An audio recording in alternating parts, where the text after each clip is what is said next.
What does afterlife look like? What is afterlife? That's called in Judaism Gan Eden.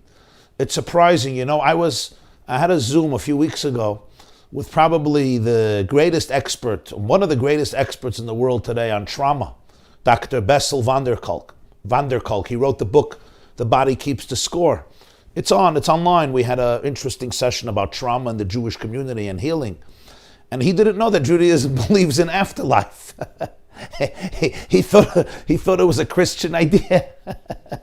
It was fascinating to me because he's not Jewish, but it's just interesting. And many Jews don't know that Judaism believes in an afterlife. So that's the first thing we want to discuss.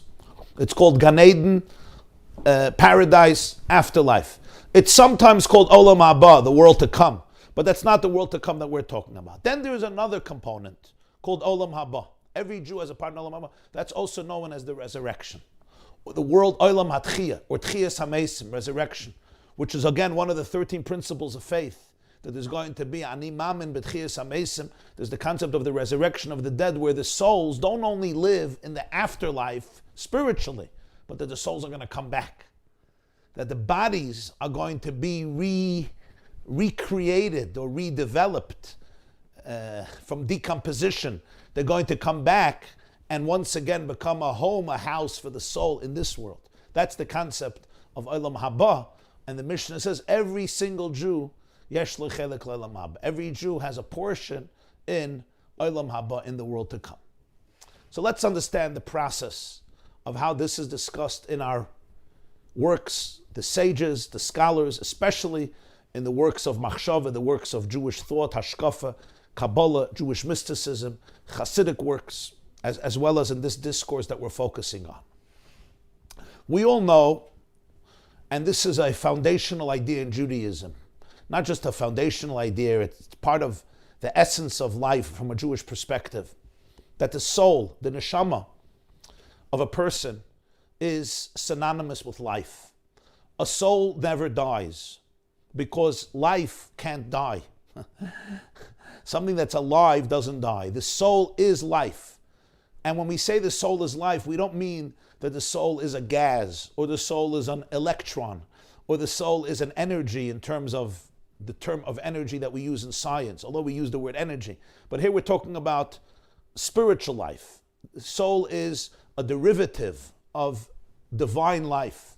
Or in the famous words of the Kabbalists and of the Tanya, the soul is a chelik elika mimal. It's a portion of God, so to speak, or a fragment of God, or a spark of infinity. It's a derivative of the consciousness of oneness, of the consciousness of infinity. So it's essentially alive. The soul is alive.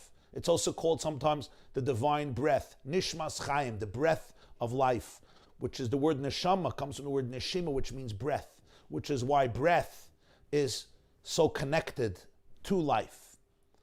And the soul is always, always alive. It's alive before birth, and it's alive after death.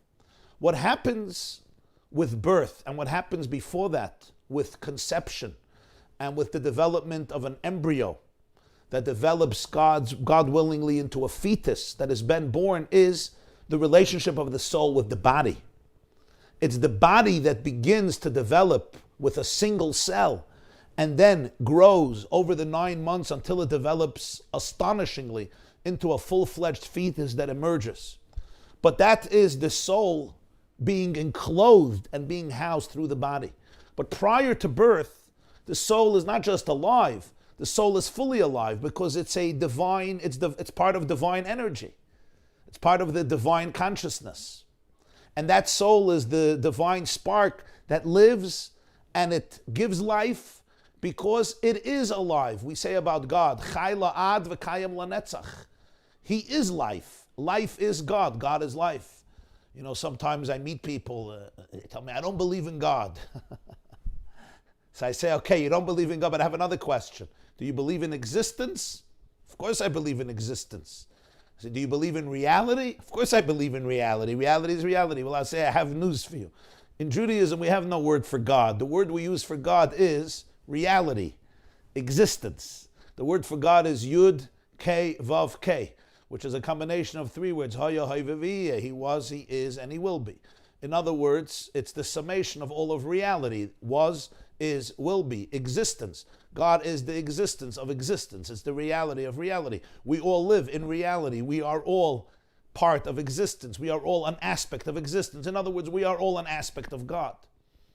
The soul is that seat of consciousness that embodies that in the most vivid and authentic way. When a child is conceived, following intimacy, there is conception, where the sperm, the seed of life, meets the egg. And ultimately, that great, extraordinary biological miracle happens, and that embryo is created. That's the moment that the soul begins to land. It's like, the moment when I was a child, I remember when I went the first, as a child, you go on an airplane and I still get excited when the plane goes up. But that moment, the plane takes off and then the plane lands. It's like touch. You come in contact with earth. That moment that the soul makes its first real descent into a cell that is alive. And that's the soul that ultimately continues to give animation and to vivify the body as it grows. Which is why a fetus is aware. And not only aware in the later months of pregnancy, even in the earliest months, even during conception. There's an extraordinary statement by King David. King David says in Psalms 27, Ki avi ve'imi azavuni v'Hashem yasveni. My mother and father have abandoned me, and God took me in. And the question is, what does he mean? Why is he saying such bad things about his father and mother? So there are different interpretations, but there's an incredible interpretation in Medrash that's quoted in Rashi and Psalms, that King David actually was talking about the moment of conception. The moment of conception, in many ways, is a very, very traumatic moment for the soul, because the soul, which is essentially a divine consciousness, a derivative of infinity, is now being condensed and being manifested in a single cell and contained in what will become, God willingly, a body, a whole guf, a whole fetus and a child and a body and a grown-up body. That's an extraordinary transformation for the soul. And here in parentheses, I'm going to mention something. There's a lot of talk today about the reasons for the anxiety, all of the anxieties that have emerged in so many people's psyches. And, what is it? Is that every child, some children have wonderful homes. Some of you have created wonderful homes, functional homes, loving homes. Where's all this anxiety coming from? But you have to understand that there's very different sources for anxiety, and sometimes there's a trauma that comes from a sensitive soul, an HSP, a highly sensitive person, who's sensitive simply to existence, to the descent of the soul coming into the body. Even at a moment of conception, it's a very, very profound and drastic transformation. It's not a small thing. Somebody may not be sensitive to this, but if you have a child who's very deeply spiritually sensitive, the very experience of existence is something that can cause a very, very profound trauma. Because existence is about apparent separateness, not real separateness, but apparent separateness. From infinite oneness, God carves out the ability that we should perceive ourselves as detached, as separate, as other. So King David says, at the moment of conception, I want to see who's babysitting me, who's taking care of me. And you know what Rashi says? King David takes a look. He says he looks at his mother, and she's sleeping. She's tired. So he looks at his father. Maybe Tati is babysitting. And Tati is certainly sleeping. In the words of Rashi, after intimacy, this one turns to this side, this one turns to that side, and they go to sleep. And within 10 minutes, they're all sleeping. And the soul is now making a grand entrance into the world. Wow.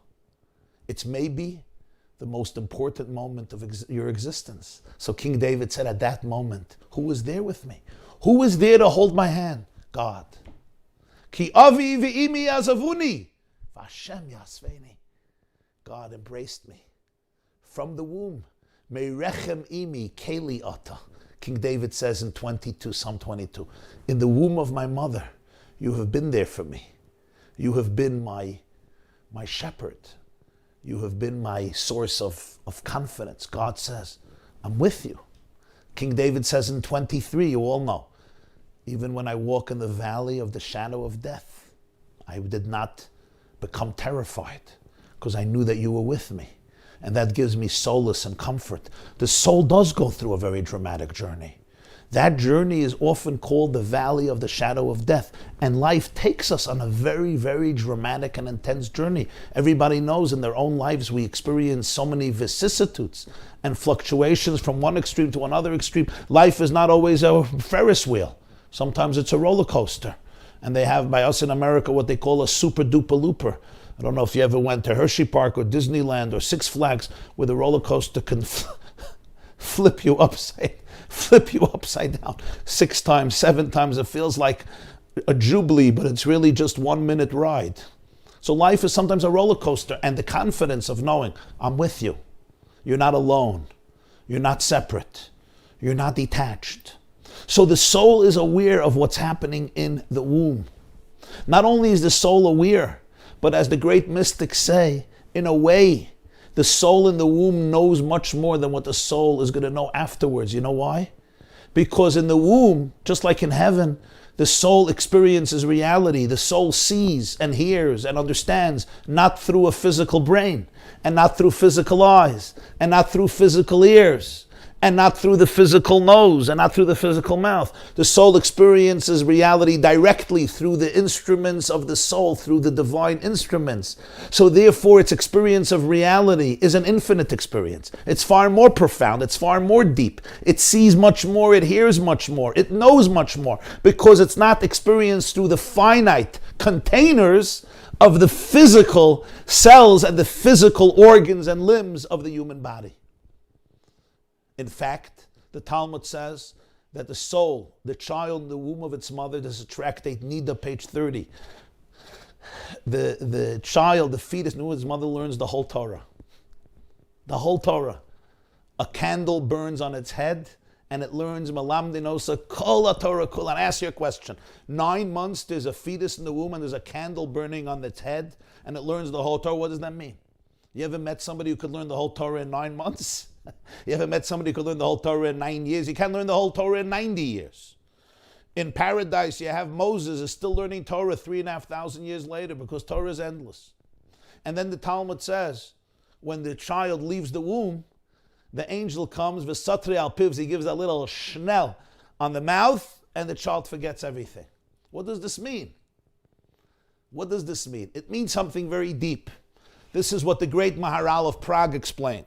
And the Balatanya, the Alter Rebbe, and some of the great, the Vilna Gaon, and some of the great spiritual masters explain this. And tune in. When the soul, when the body emerges and the fetus is developed, now the soul is still aware, but now it has to use the physical containers of the body to be able to see. It's not the eye that sees. It's the soul that sees through the eye. It's not the ears that hear. It's not the brain that understands or has consciousness. It's the soul that experiences consciousness through the medium of the brain and through the senses and through all of the tools, the 70 trillion cells that function in our body with perfect synchronization and harmony. The 100 billion neurons that are firing up in our brain and keep our system working and our consciousness alive and vibrant. This is all the soul using, working, functioning through all of these. And that's why after death, the body stops functioning. So we say, well, the electricity is not running anymore. The electricity that's causing the heart to pump the blood, that's causing the circulatory system, that allows for life to function, stopped. What created that electrical current?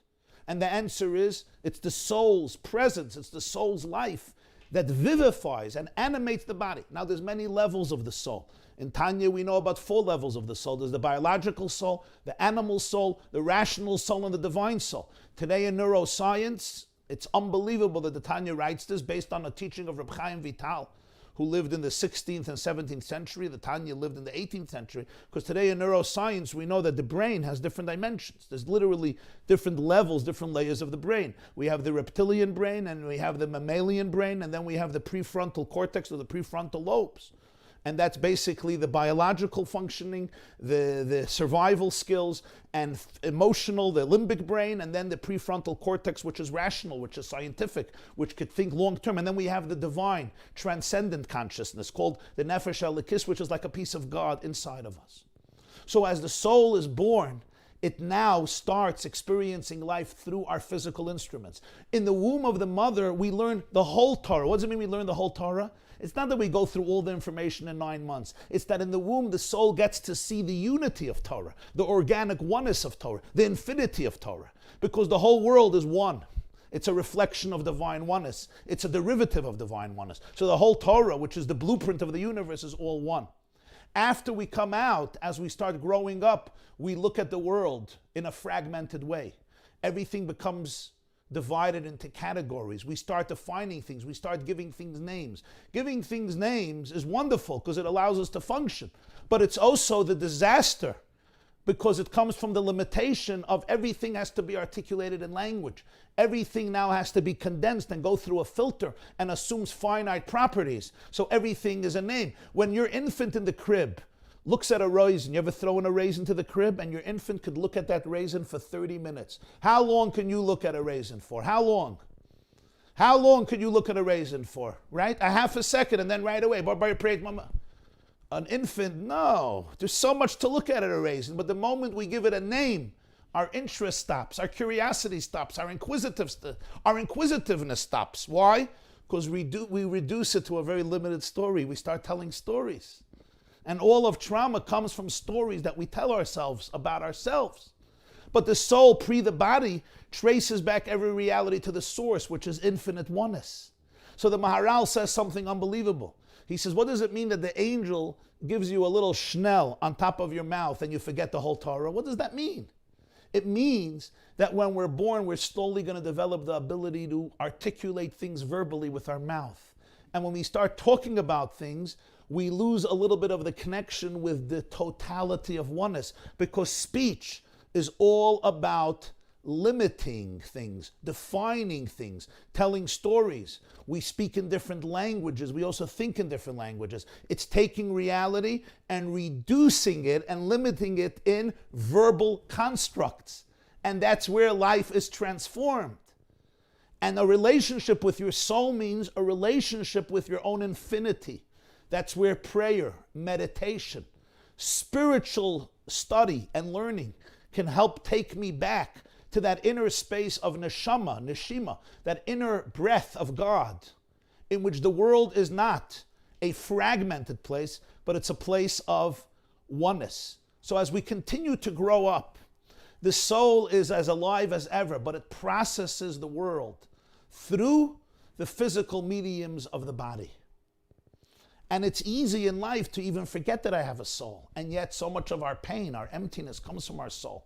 Because our soul is not only real, our soul is not only authentic. Our soul is really the essence of what constitutes the core of I. It's not that my body has a soul. It's much deeper than that. It's my soul has a body. Hasidim would not say, I have a body, and my body happens to have a soul inside. No, it's the other way around. I am a soul. I am a soul. And my soul has a body. My soul is now utilizing the body. That's the meaning of the words of the Talmud. In Tainus, page 5, Tractate Tainus. Yaakov Avinu loy meis. Jacob didn't die. What does that mean, Jacob didn't die? It says in the Torah that Jacob passed away, and he was embalmed, and he was eulogized, and there was a funeral, and he was buried, and we go visit his gravesite in Hebron, and the Maris Samachos mean he didn't die. So the great spiritual mystics explain that what it means he didn't die was, when I take off a suit, I change my jacket, or I change my tie, or I change my shirt, I don't call it death. Why not? Because it's a garment. It's not me. I'm not my clothes. I'm not my cloak. Hopefully I'm not. You changed your watch. You changed your shirt. You changed your hat. You changed your glasses. It may be time for a change. For Jacob, the body was a garment. It was a cloak. It facilitates the soul, but it's not the soul. And that's why for a great tzaddik, death is understood completely differently. Because what is really death? Death is simply the soul continues to live, but not through the medium of the body. So a soul never dies. The moment of death is the moment that the soul, so to speak, transcends, it ascends, it retreats.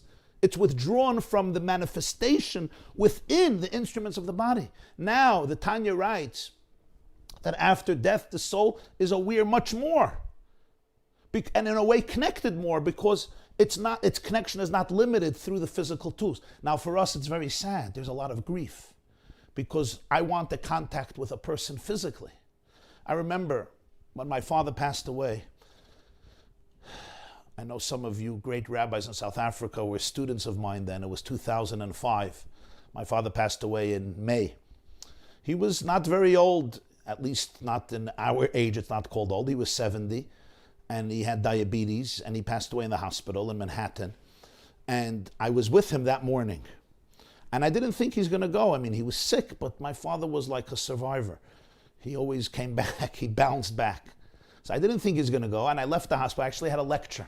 I remember I had a big lecture in the early afternoon. So I left the hospital, and I went to the lecture. And then my sister called me, and she said, things are not looking good. So I rushed back to the hospital from Brooklyn to Manhattan. And when I came into his room, I came in, it was around 5:20. He passed away 3 minutes before, 5:17 p.m., 20th of Iyar, Sunday. And I walked in, and I right away understood, I saw the machines, I saw that flat line, and I looked at my father. And my first thought was, there was so much chaos there in the days and weeks before, doctors running and coming and nursing, and now everything was serene, and all the wires were disconnected. Somehow, they were doing nothing. That morning, my father couldn't eat. He had a trachea, but he was thirsty, so he asked me to put ice in his mouth. But I said, now, he's not looking for the ice. But then I looked at my father. He was a very vivacious personality. Some of you remember him. He was a journalist. He was colorful. He was interesting. And I asked myself, where did his personality go? My father was wise. He was a Renaissance man. He knew every sea and lake in Russia. He knew geography better than I know Ashrei. He was a very interesting person. He would read 30 newspapers or magazines a week from Germany and Japan. He was a very interesting man, a really, really old-time, seasoned Yiddish journalist. And he had a lot of personality. He was a conversationalist. He knew the world. He knew people. He knew history. He was a deep soul. And suddenly it was all gone. Like, what happened? I knew my father for so many years. Where did it all go? And then I realized, it just hit me at that moment. It was all present, but it was just not being manifested through the body. And what was one of the saddest moments in my life became one of the most spiritual moments in my life. It was a very sad moment to say goodbye to my beloved father, but it was also a very spiritual moment, because almost in a vivid way I could sense the authenticity of one's spiritual presence. And years later, somebody gave me a very powerful metaphor that illustrated it. People talk about death as the end. But I have a question. When you unplug the refrigerator from the wall, what happens to the electricity? Does all the electricity die? No. Electricity never dies. What happens to it? It just goes back to its source. The difference between the moment before and the moment after is not if the electricity is dead. It's if the refrigerator is channeling the electricity. When you plug in the refrigerator, the electricity could flow through the refrigerator, or flow through the phone, or flow through your laptop, or flow through your computer, or your mic, or your vacuum cleaner, or your AC. When we unplug it, the electricity doesn't die, electrons don't die. It's just the vessel, the container is not manifesting it. If this is true about electrons and electricity, how much more so is it true about a neshama, a soul, a part of God? Death is, the body is unplugged. The soul is not flowing through it, but the soul is completely alive. There's a beautiful poem that was written by one of the greatest poets in the United States of America, Henry Wadsworth Longfellow. He was born in 1807, he died in 1882. And he has a long poem called A Psalm of Life.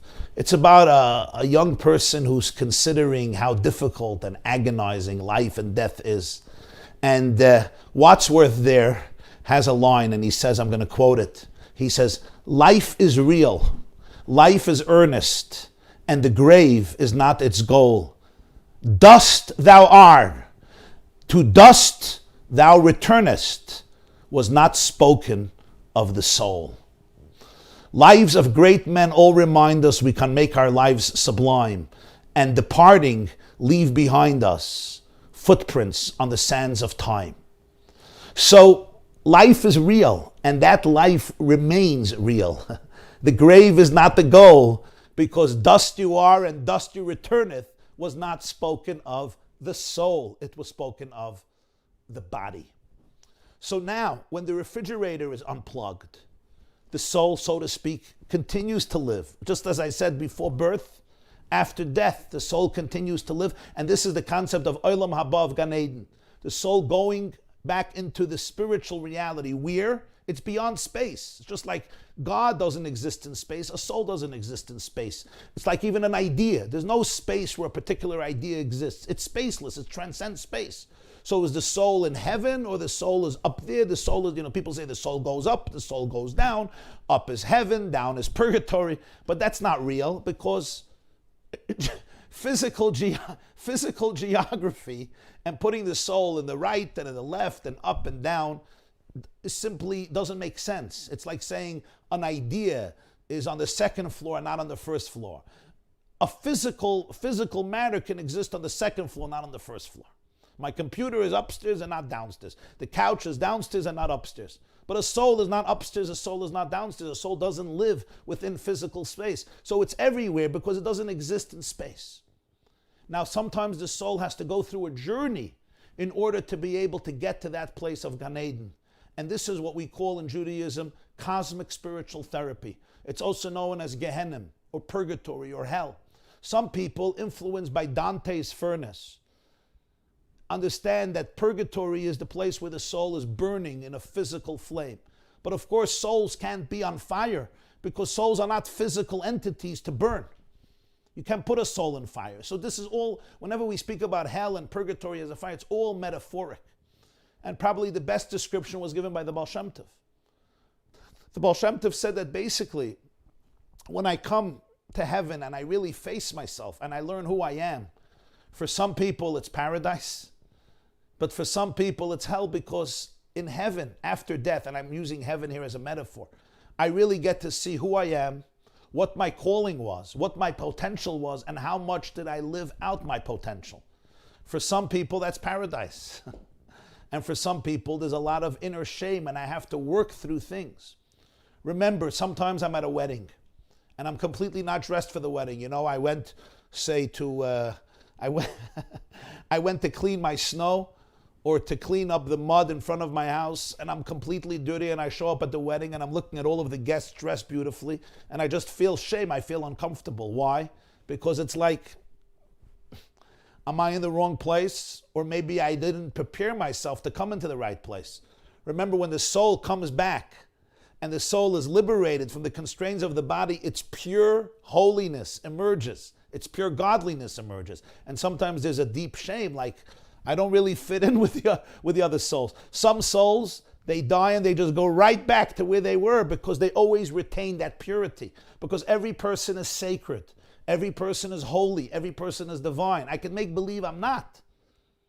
And I could stain myself. And that's when I need the spiritual therapy called Gehenna in order to spit out things from my system, in order to extricate my lies and my dirt and my filth. And even if it was unintentional, but these are spiritual wounds that I need to get rid of. And it's painful, but it's not bad.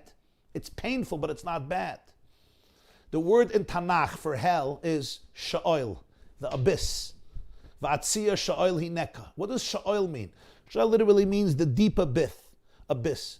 But the great masters say something much deeper. The word Sha'ol is the same letters like the word Sha'ul, which means borrowed. Borrowed. When a person lives a borrowed life, that's called hell. When I'm not living my life, what do they say? We're all born originals, but so many of us die as copies. Don't live somebody else's life because that's taken already. And who's going to live your life? A life of purgatory is a life in which I do not appreciate my own infinite dignity. My life is borrowed. I'm busy mimicking you. I'm busy borrowing. I'm looking at you how to live, and then I live based on your expectations. I'm never in touch with my own music, my own rhythm. Love, what is love? Love is learning the song in another person's heart and singing it to them when they might have forgotten it. We often forget our song. We forget our niggin. Every soul has a unique niggin. Reb Nachman of Breslov says every single creature sings. Every creature sings. Every soul has a song. I forget my song. I forget my song, and my body is trying to be very nice. So my body tells the soul, oh, you have anxiety? Let's eat another cupcake. Let's eat another Danish. Let's go binge. Let's go gamble. Let's go drink. Let's go check out websites. Let's go use some substances. But the soul really needs its music. So after passing, the soul sometimes has to go through a process, a healthy process, of spiritual divine therapy to be able to extricate from its system everything that may have tarnished it. And then the soul goes into Gan Eden. As the great masters teach us, a soul will not be in purgatory for more than 12 months. After 12 months, it goes back to its pristine divine place where it always was, as a piece of God. That is a very brief description of the soul's journey before birth, through life, and afterlife. And that's why it's so important to spend time with your soul, to be aware of your soul, to be sensitive to your soul. There's a wonderful, wonderful metaphor that captures this. They say that once upon a time there was a king and he had 4 wives. The first wife he pampered. He gave her everything she wanted. He really loved her, and he bought her diamonds and gold and elegant clothing. That was the first wife. The second wife, he was very, very proud of, and he showed her off to everybody. You know, she was the pride. He would boast through her because of her beauty and her appeal and her charm and her charisma. And then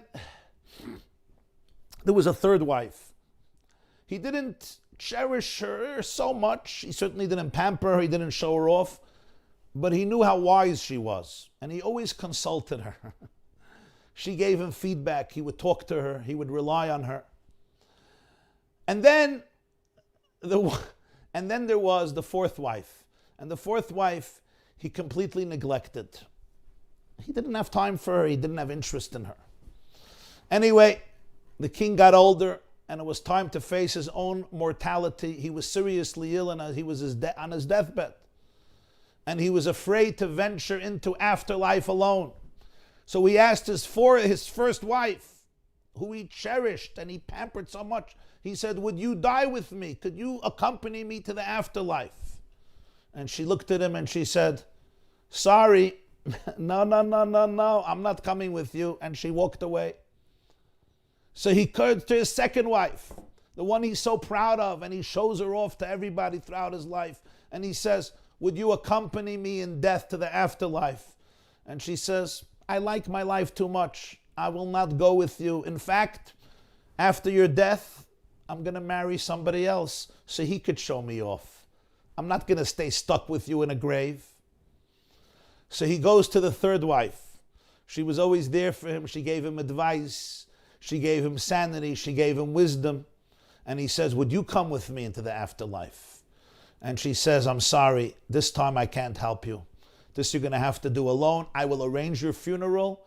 I will be there for the funeral. I will take you all the way to the grave, but then I have to go back. And then there's a voice heard from the fourth wife. And she said, I will go with you. I will follow you wherever you go, even into the afterlife. And of course, this is a metaphor. Who are these 4 wives? We all have them. My first wife is my body. I love my body. You should love your body. You cherish your body. You decorate your body with nice clothes. You take care of your body. You give it nice jewelry. But at the end, it can't follow you into the afterlife. Then you have your second wife. It's your possessions. We spend time gathering possessions. My car and my house and my jewelry and my private yachts and my money and my plane and everything. In the end, they can't follow into the afterlife. It's going to be given to other people and be divided. It's going to remarry, and other people will show it off. The third wife is friends and family. You trust them. You need them. They give you feedback. They can take you to the cemetery, not furthermore, not further. The fourth wife is your soul, your neshama. That's the only thing that follows me. It's me. It's me. It's my divinity. Don't neglect it. You never ever neglect your soul. But now Judaism takes us a step deeper and says, here is the fascinating thing. The soul is not fully content in heaven. The soul misses the time here. And that's why it's painful for a soul to die, to leave. It's not just painful for us, it's painful for a soul also. Why? Because the objective of all the worlds, the objective of all creation, as the Tanya explains from the Medrash Tanchuma, Parshas Naso Nisava Kadosh Baruch Hu liyis leidir b'tachtonim. The ultimate objective of existence was planet Earth. That God wanted that we transform planet Earth into an abode for divinity. God wants to live in our physical hearts, in our physical brains, in our physical bodies. He wants our homes and our physical planet to become the place where Hashem ultimately lives, so that there's the deepest relationship between God and us here in this world. So the soul wants to come back. The soul loves this. The soul cherishes the opportunity in this world. Only in this world can we serve God. In heaven, God serves us. In heaven, God rewards us. In heaven, God is at our service. It's here in this world that we can serve God. It's here in this world that we can fulfill God's purpose. So as nice as it is to retire and enjoy bliss, the great spiritual Hasidic masters, especially the teachings of the Alter Rebbe, of the Baal HaTanya, and his successors all the way to the Rebbe, emphasize that there's something even deeper. And what's deeper? What's deeper is the ultimate destiny, which is oneness in the physical world. That the pure God in his pure infinity says, I want to be with you, and not just with you in your soul. I want to be with you in the body. I want to be with you on earth. I want to live in your physical home, in your physical space. So the soul has this longing and yearning to come back. And that's why the ultimate destination in Judaism, as the Ramban, there was a big argument between two of the greatest Jewish philosophers, Nachmanides and Maimonides. Maimonides said, yes, there's going to be resurrection of the dead, and the souls will come back one day, but the ultimate purpose is to go back to heaven. But Nachmanides and all the Kabbalists said, no, paradise is extraordinary, but the ultimate destiny is in this world, the resurrection of the dead. And what happens then? The soul never died, but the body was buried and decomposed. And one of the reasons we believe in burial, not in cremation, is because what happens when you bury something? All of its elements, all of its dimensions get broken up and decompose and become part of earth. They don't disappear, they just morph into other entities. That's why the fossils of animals, every animal that dies and it decomposes, it becomes part of the nutrients of earth that then go into new animals that are maybe eaten by other animals or die and become part of the earth. So there's a process of metamorphosis. So when a body is buried, it becomes part of earth. It's not like when you burn it. And then by the resurrection, the body comes back. The composition happens, and the soul could now be manifested again in the body, I should say. Even those people who were burnt, you had the 6 million Jews. The same God who can bring back the body from burial can bring back the body in other methods as well. But when we have a choice, the mitzvah is to bury the body, because when we bury the body, it's not just the end, it's the beginning. It's like planting a seed. A burial is like taking a seed and planting. You're not destroying the seed. You're allowing the seed to decompose in the earth and then come back as a tree. When we bury the body after death, it's the beginning of Tchiyas HaMesim, of the resurrection. Why is it so important to come back to this world? Because it's in this world where all of the mitzvahs happened. And because it's in this world where all of the mitzvahs happened, because a soul can't do mitzvahs. The mitzvahs can happen through the body because most of the mitzvahs are physical actions. A soul can't give charity. A soul can't give a hug to a broken person. A soul can't wrap tefillin. A soul can't put on a talis, a soul can't eat matzah, a soul can't blow the shofar. A soul can't light a candle. A soul can't even daven with a mouth, or learn with my physical brain, or run with my legs to do a mitzvah, or extend my arm to do another person a favor, to give them a loan, or to help them with business advice or emotional advice. So it's the body that facilitates all of the mitzvahs. So the soul in heaven is just one stage of the journey. But the ultimate journey is as the soul comes back down here to earth. That's the world to come. And every single Jew, yesh lechelek le'olam haba, because mitzvahs relate to every Jew. Torah, learning, is a pursuit that's more connected to the mind and to spiritual consciousness. And here there are endless levels. Everybody understands Torah differently. In fact, some people learn Torah day and night, and some people fulfill the mitzvah of learning Torah only a few minutes during the day. And that's fine if they don't have more time. They may have to go to work. There's so many different levels. But mitzvahs are the same. Moses puts on the same tefillin that I put on, that you put on. We shake the same lulav. We eat the same matzah. When it comes to mitzvahs, all Jews are equal. It's that essential relationship that transcends differences, and that comes through the body. And that's why the ultimate world, Olam Haba, Kol Yisrael Yashem Chelik Olam Haba. Every single Jew has a portion in Olam Haba. Just like every single Jew is connected to all the mitzvahs. On the contrary, it's only in this world that the soul can do those mitzvahs, and therefore the soul wants to come back for that journey together with the body. And that's why, even though you would think that this ultimate time of Tchiyas HaMesim is so powerful, it's so intense, because it's the ability to do mitzvahs which represents God's intimate will. It's connected to every single person, every single human being, every single Jew. And I should say that the great mystics say that even those souls that have really messed up in this world, and the Torah says about them, they don't have a portion in Olam Haba, but the Arizal and the Shalah and the Reishis Chachma, the great mystics say that every single soul ultimately is going to be fixed. Even those souls that really, really made a big mess. Because a soul by definition is a piece of God. So it can't be forever destroyed. It may have to go through a lot of journeys and a lot of processes. But ultimately, every single soul is going to have a tikkun, is going to be repaired. So that's why the ultimate destiny is where the soul comes back into this world. And the soul becomes manifested in the physical world. That's what Chiyas HaMesim is. That's what the resurrection of the dead is. And the truth is that why is it that mitzvahs have this power? And this is going to be the last point. Torah is God's wisdom. Mitzvahs are God's will.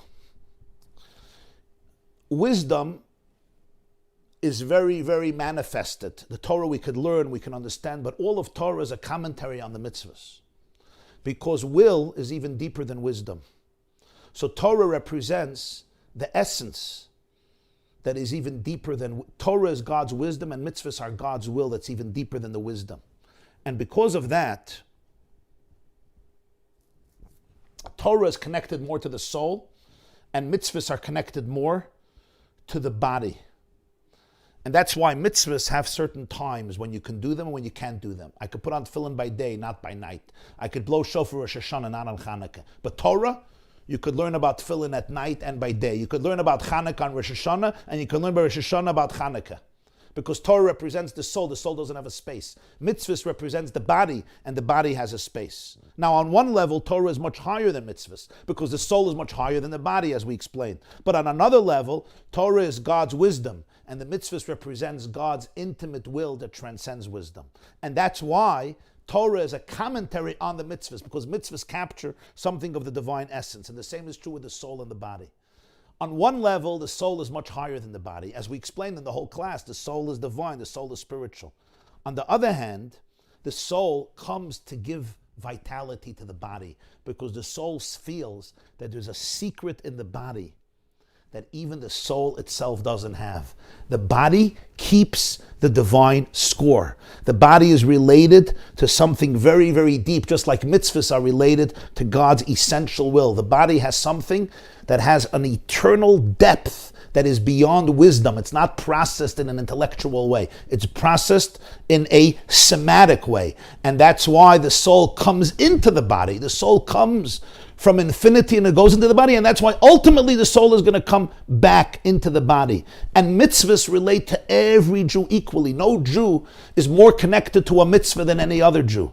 And that's the idea that in Holam Haba, the world of Tchiyas HaMesim, it's for every Jew equally, and the soul has to come back into the body, and nobody is exempt from that. And over there's no differences of levels, because in that essential relationship that transcends categories, the infinity of God is all pervasive, and it affects every person in a way that we all become one with that energy. And that's why the closer we get to Mashiach, the more and more there is awareness about the holiness of the body, the depth in the body, the fact that the body contains some of the greatest secrets of life. It's why the soul comes into the body, because it's the soul and the body together that constitute the ultimate purpose of creation.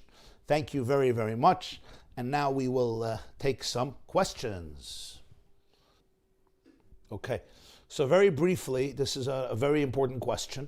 So let me first address children.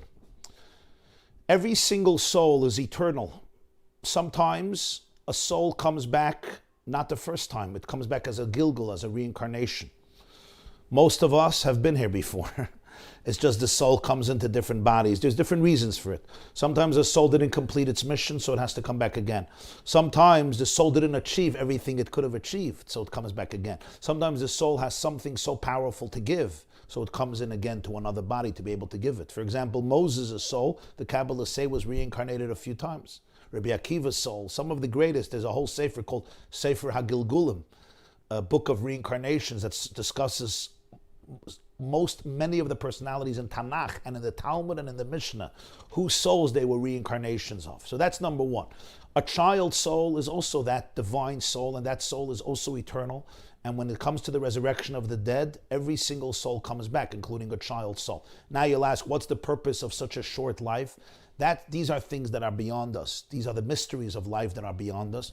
We don't know why a person is born, and we don't know why a person passes away. The same mystery of death is really the mystery of birth. Why did this soul come into this world at this time? What was the reason? We don't know. We take it for granted. So we really don't understand the exact journey of every single soul. It's really beyond the comprehension of most of us. It says in Kabbalah that the Arizal, Rabbi Isaac Luria, who lived in the 16th century in Sfas, when he could look at somebody, he could right away see who he was a reincarnation of, because he didn't see, the body didn't eclipse the soul. You know, some people, they have microscopic spiritual eyes, and they look at a person, it's like laser technology, you know. The Arizal could see right into your soul, and he could see things that other people didn't see. But every child, no matter who, no matter what age they passed away, that soul is divine and sacred, and it completes its mission, and it comes back in the right time. In terms of Karis, two very important points. The Alter Rebbe, the Baal HaTanya, Rabbi Shnei Zalman, writes in Likutei Torah in a discourse of Rosh Hashanah, that whenever the Torah speaks about Karis, cutting off of the soul, it's only referring to the part of the soul that's known as Yaakov, not to the part of the soul that's known as Yisrael, which means there's two parts of the soul. So the part of the soul that goes through a metamorphosis and a process of condensing itself and contracting itself to the point that it could come into a body. And that dimension can be cut off. But there's another element of the soul that is one with Hashem, echad yachid u'meyuchad. And that could never get cut off, never, because it is divine. You can't tarnish it, you can't destroy it. It's indestructible. It's something that cannot even be contaminated, because it's like Hashem himself. It's like one with Hashem himself. That's one thing. The second thing is, many of the great mystics discuss that even the souls that get cut off, and even those souls that it says, Ein lem chelik lo'olam haba, later in the Mishnah it says that some souls don't have a part in the world to come. The Talmud says, Dorshe Rishumais, if you go to a deeper level, they said they also have a part in the world to come. Because ultimately what it means is that some souls may not come back to the body that they inhabited. That they will not come back to. But every soul, even the soul that's cut off, the great mystics say, after a long spiritual journey of cleansing, every single soul of every Jew will have a tikkun, will have a repair. This is clearly stated in the works of the Arizal and Rabbi Dereishis Chachma, Rabbi Divi Dash, and the Shalom, Rabbi Yeshaya Horowitz. Beautiful question, beautiful question. If everybody learns the Torah in the womb, why do people go through life and they just reject any remnant of Judaism? So the truth is like this. As somebody once said, and I think it's a very true statement, somebody once said, there's no such a thing as a Jewish atheist. Even Jewish atheists deny God with religious fervor, which means there's a certain quality to Jewish atheism that they're religious.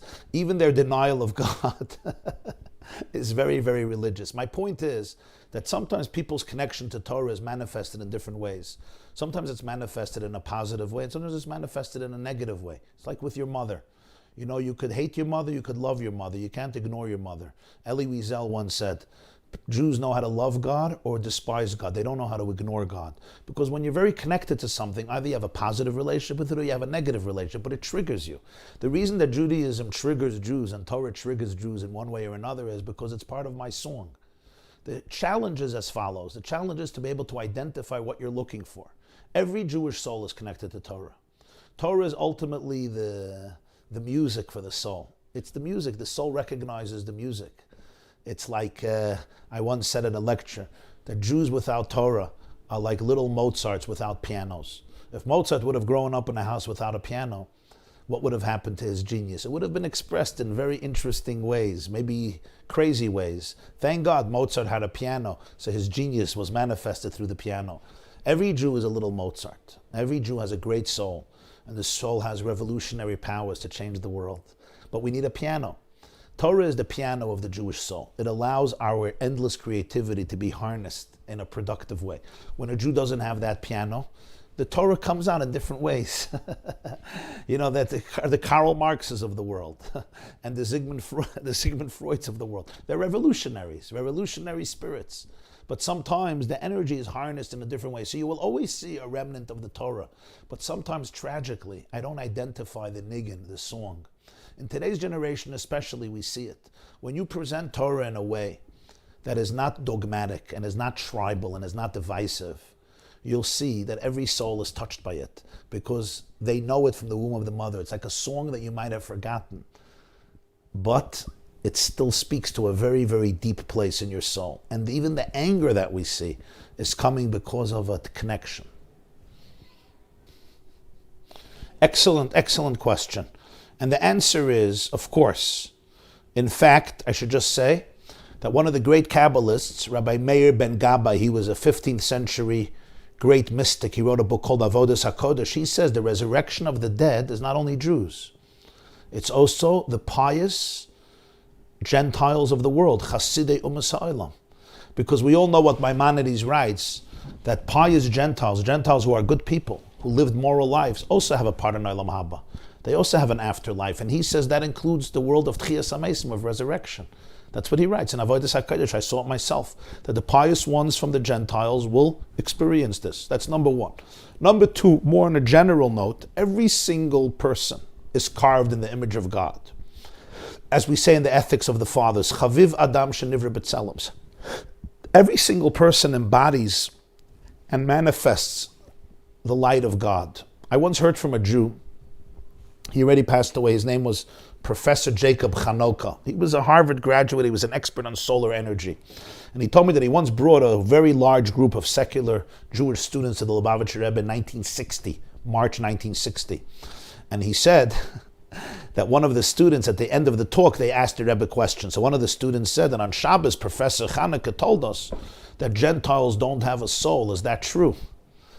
And the Rebbe said, no, it's not true. They do have a soul. And Chanukah told me he was in the room and he felt so embarrassed. The Rebbe says, of course they have a soul. They just have a different type of soul. Every single creation, not only people, every single creation constitutes, is basically a summation of divine energy. It says in Tanya, if we had microscopic eyes, when we would look at matter, we wouldn't see physical matter. We would see the divine energy that flows through the matter. Just like we know in science today, when you use a microscope, you don't just see lifeless matter. You see a whole dynamic universe of atoms moving around in perfect harmony. On a deeper level, we would see divine energy. So that's even in matter. Never mind living organisms. Never mind human beings carved in the image of God. Every person has a soul that is God's light and God's purpose and God's intent in creating that person. When we speak about the Jewish soul, it's not that other people don't have souls. Everyone has a soul. It's a different type of soul. It's a soul with a certain sensitivity. Just like you have different families, just you have different tribes, different nations. And every person constitutes their unique.